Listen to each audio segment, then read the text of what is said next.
Excellencies, Monsieur le Président Ranjeva, former Vice President of the International Court of Justice and former President of the Madagascar Academy of Arts, Literature and Sciences, Ambassador Dr. Namira Neg, Honorable Legal Counsel of the African Union, dear distinguished guests, dear colleagues, dear friends, good morning, good afternoon, and good evening to everyone.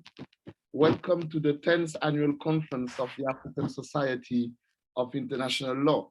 My name is Makan Moise Beng, and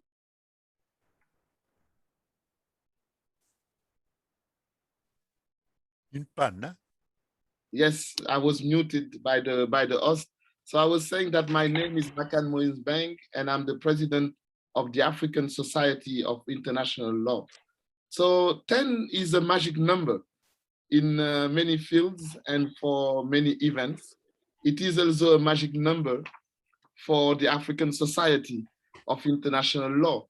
It shows how our society has been resilient and sustainable since 2012, when the first annual conference was organized in Brazzaville in the Republic of Congo. A 10th annual conference also shows how different generations of people have believed in this dream of establishing a continental society of international law on a permanent basis with universal outreach. There is no doubt that the African Society of International Law is now part of the constellation of regional societies of international law and is now entering into a new phase of its evolution. Many people, many institutions have to be thanked for that, and I will mention them tomorrow during the closing session. But most importantly, those of you who are present today, those who will be present tomorrow, and those who have been supporting our society from day one have to be warmly thanked for all the things you have been doing for the society. We are all, of course, a bit disappointed that the 10th annual conference could not take place in Addis Ababa as planned. The initial idea was to have the conference of this year taking place within the premises of the African Union, and in tribute to one of the greatest international lawyers of the continent, Ambassador Dr. Namira Neg, the Honorable Legal Counsel of the African Union. Because of the pandemic, we had again this year to organize an online conference, but we are optimistic that next year we will be able to restore our tradition of organizing the annual conference in one of the great cities of Africa and to pay the tribute we want to pay to Ambassador Namira, who deserves it for all the great work she has been doing for the promotion and dissemination of international law in Africa. We are looking forward to listening to her speech tomorrow. For this opening ceremony, today we have the honor and privilege to have with us another of the great international lawyers that Africa has produced.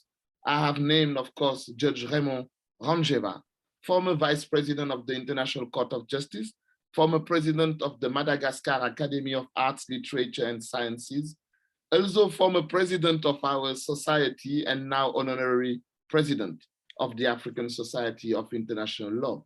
Monsieur le Président, merci beaucoup d'être présent parmi nous et sans plus tarder, vous avez la parole pour prononcer quelques mots d'ouverture. Merci beaucoup.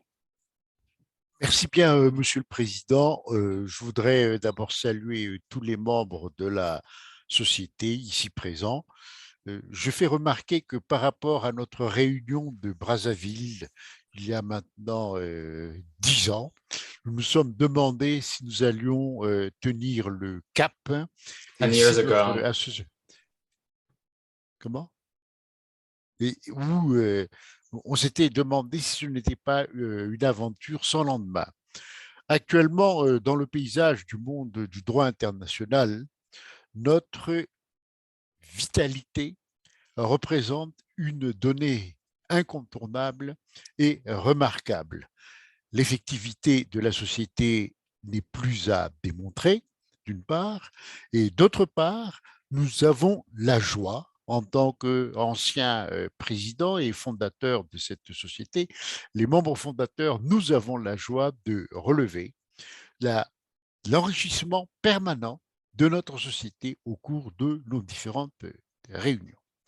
Et c'est un sens, et en ce sens, je pense que lorsque le président McCann a parlé de changement d'orientation, non, je n'irai pas jusque-là. Je voudrais tout simplement dire que les 10 années d'expérience de la société ont été des années d'épreuves, car nous avons connu des épreuves, nous avons connu des difficultés, mais nous avons tenu bon. C'est pour cela que, sans vouloir jouer les mauvais prophètes, nous devenons actuellement un acteur, ou plus exactement, nous sommes un enjeu politique dans le monde du droit international. Un enjeu politique parce qu'il ne faut pas se faire d'illusions.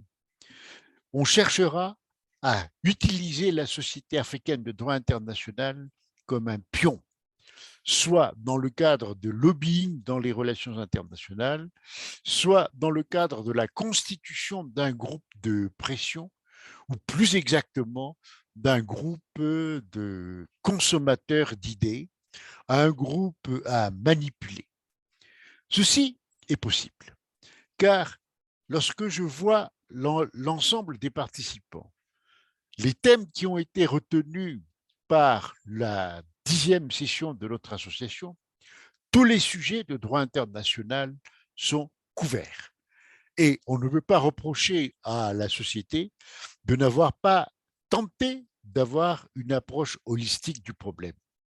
Mais une question se pose, et c'est précisément là que je voudrais attirer l'attention des membres de la société. Est-ce que dans un monde où la liberté commerciale, ou plus exactement la négation ou la mise sous tutelle de l'État dans la régulation des activités commerciales, est-ce que dans ce monde, il y a place pour une société qui prône la mise en place d'un droit commercial conçu par des Africains pour le commerce africain? C'est une question presque ontologique pour nous, parce que si nous essayons de revenir en arrière, lorsque la Banque mondiale a lancé le projet d'ajustement structurel ou le PAS, vous vous souviendrez, mais peut-être que vous étiez encore trop jeune, nous étions déjà impliqués dans cette opération, il y a eu une levée de boucliers très vive, et je dirais même cinglante, de la part des universitaires et des penseurs de droit international africain. Et la conclusion a été double.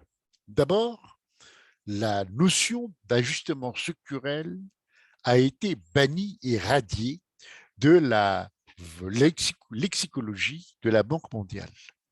Mais une donnée est acquise, c'est que aucun projet, fut-il savamment conçu et intelligemment présenté, n'a de chance de réussir dans nos continents qu'avec le soutien actif et engagé des universitaires et des penseurs. En d'autres termes, si nous n'avons pas le pouvoir politique, nous sommes arrivés actuellement dans la compétition internationale à une société où le pouvoir intellectuel devient un pouvoir politique. Et la Société africaine de droit international actuellement détient, en matière de relations juridiques internationales, détient cette compétence, et je dirais même cette autorité de pouvoir intellectuel. Et c'est une donnée sur laquelle je vous demanderai de réfléchir tout au long de votre session.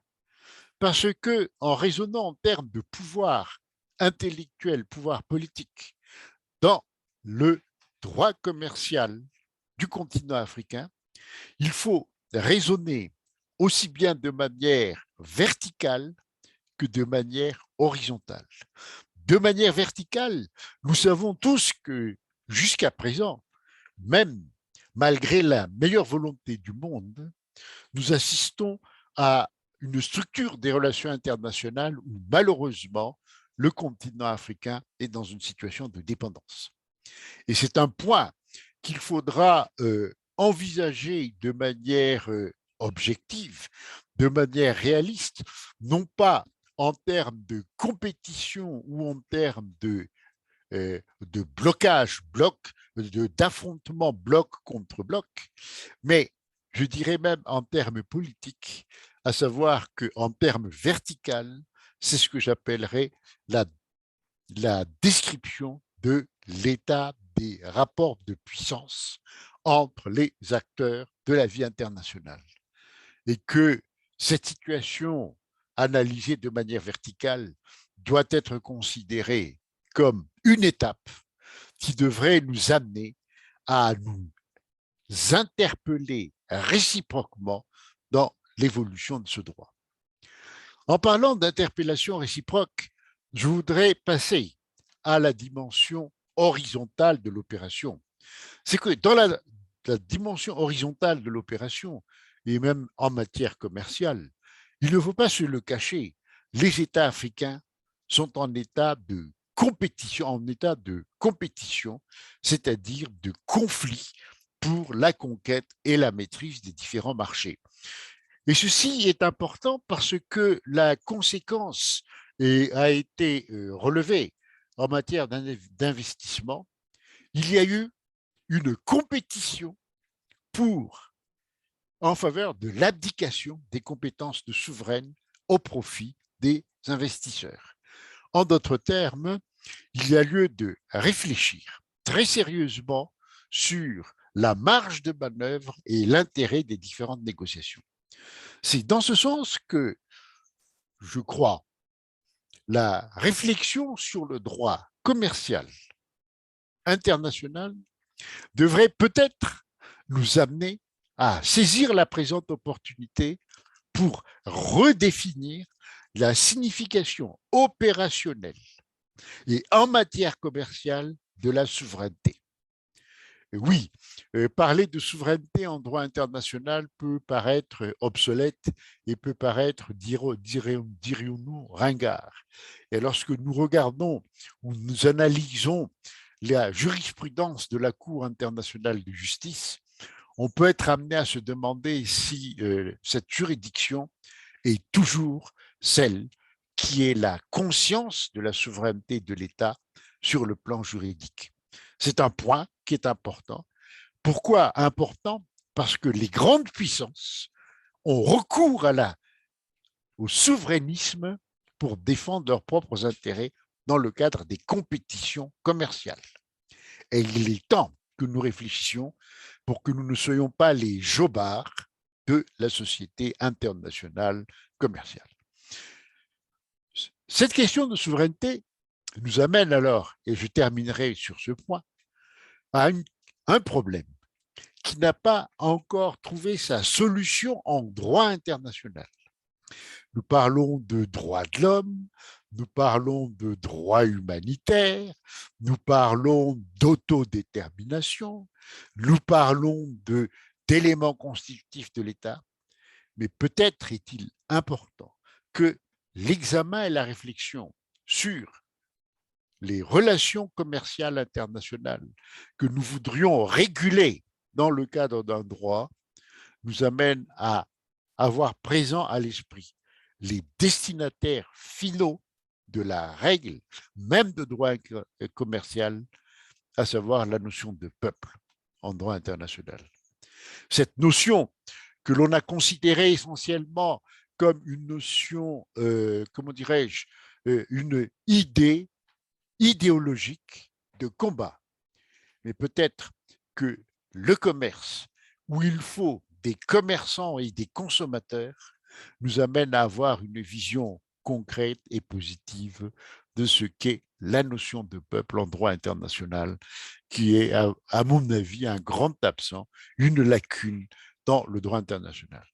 Sur ces idées très simples que j'ai essayé de structurer un peu, puisque le président Makan m'a demandé de parler 5 minutes, que je voudrais terminer en adressant d'abord mes remerciements pour votre participation, mais surtout mes souhaits pour que les travaux soient non seulement confortatifs de nos intérêts et de nos enjeux, mais nos travaux soient fructueux grâce à votre agissement actif.